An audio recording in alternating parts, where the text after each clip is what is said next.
कांग्रेस नेता और लोकसभा में विपक्ष के नेता राहुल गांधी इन दिनों अमेरिका के दौरे पर हैं। 3 दिवसीय अमेरिका के दौरे पर राहुल गांधी ने कुछ ऐसे बयान दिए हैं जो चर्चा का विषय बन गए हैं और इसी के साथ अब राहुल गांधी के बयानों को लेकर चर्चा ये भी हो रही है कि राहुल गांधी के बातों की अहमियत भी अब बढ़ती जा रही है।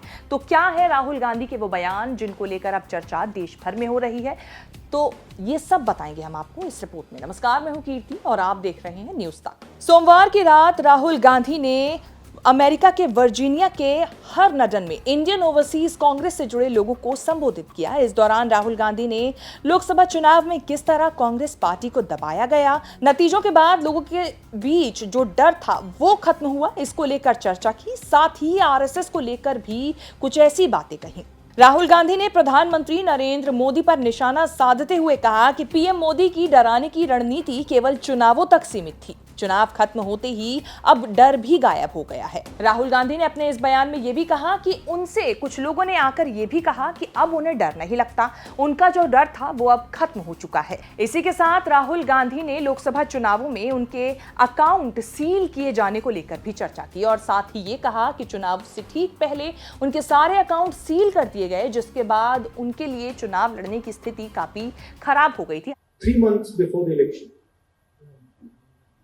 our bank accounts were all sealed. Every single bank account of the Congress Party was sealed.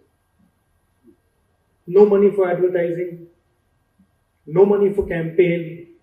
Bank account बंद हो गए. First time, I've myself fought multiple elections, 2004, 2009, assembly. The first time in my life, new thing. All the bank accounts are sealed. Rahul Gandhi ने यह भी कहा कि मुझे नहीं लगता कि निष्पक्ष चुनाव में बीजेपी 246 सीटों के करीब थी। उनके पास रिसोर्सेज थे, उन्होंने हमारे बैंक खाते बंद कर दिए थे। चुनाव आयोग वही कर रहा था जो वो चाहते थे।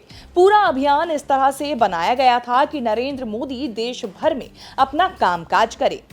राहुल गांधी ने अपनी इस बातचीत के दौरान नरेंद्र मोदी की 56 इंच के सीने वाली बयान को लेकर भी चर्चा की। When he said that, I speak directly to God.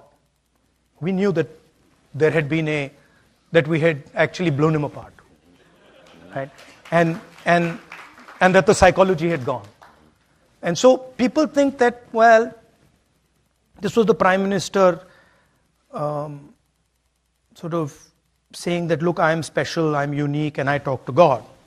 But that's not how we saw it. Internally, we saw it as a psychological collapse that, what's happened here? How is this thing not working? And it's not just the Prime Minister, it's deeper than that. So what has happened in India, and you'll see it, is that the coalition that brought Mr. Modi to power has collapsed. It's broken right down the middle. तो फिलहाल राहुल गांधी की ओर से दिए गए कई भाषण जो हैं वो विदेश में बैठकर यहाँ के नेताओं को कुछ जरूर चुभ रहे हैं और इसको लेकर तमाम नेता जो हैं बीजेपी की तरफ से वो बयानबाजी भी कर रहे हैं। साथ ही ये भी कह रहे हैं कि राहुल गांधी के बयान देश विरोधी हैं। ऐसे बयान वैसे पहली बार की चर्चा नहीं है। इस तरीके की बयानों को लेकर राहुल गांधी को पहले भी घेरा जा चुका है और उनसे कहा जा चुका है कि वो विदेश में जाकर देश का नाम बदनाम करने की कोशिश करते हैं। राहुल गांधी के इन बयानों को लेकर आपकी क्या राय है, हमें कमेंट करके जरूर बताएं। इस तरह की खबरें आगे भी देखने के लिए बने रहें न्यूज़ तक के साथ।